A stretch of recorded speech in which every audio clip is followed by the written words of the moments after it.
Со продолжување на проектот за вработување, владата објави дека ќе се основаат 12 нови компании во кои се очекува да се вработат над 19.000 лица во текот на годината.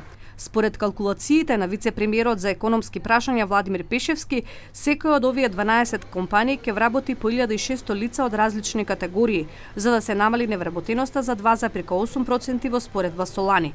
Но за овој проект не се предвидени средства во буџетот за 2016 година. Потребните буџетски средства за реализација на овој проект ќе бидат обезбедени во рамките на трансферите што ги правиме кон Фондот за пензиско осигурување, како во изминатите години, така што нема потреба за загриженост дека ќе недостигнуваат средства за реализација на проектот. Очекуваме, како што кажав, или кон крајот на месецот, или кон по почетокот на следниот месец да реално се отпочне со реализација на проектот.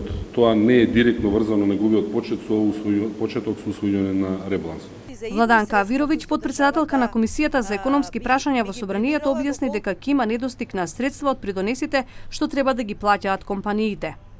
Доколку ги донесеме овие измени, дека нема да плаќаат предпријатијата придонеси од плати, тоа значи дека државата се откажува доброволно од идниот приход кој што треба да влезе во буџетот, а ниту ќе трпи фондот за пензиско, ниту ќе трпи некој друг фонд. Професорот по економија Сами Беслими вели дека владата во овој период на избори објавува проекти кои не се предвидени во буџетот на државата. Тој објаснува дека не е можно реализирањето на овој проект, бидејќи не е предвиден со буџетот, каде бруто инвестициите во земјата се минимални, а нето инвестициите се помали од лани.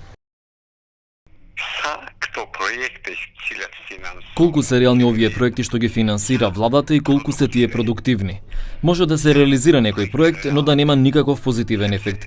Верувам дека владата пресметела добро како може да се отворат нови 20.000 работни места, но секогаш се бараат нови работни места за партиски послушници, а не места за лица со квалификации што ги исполнуваат условите за тие слободни работни места.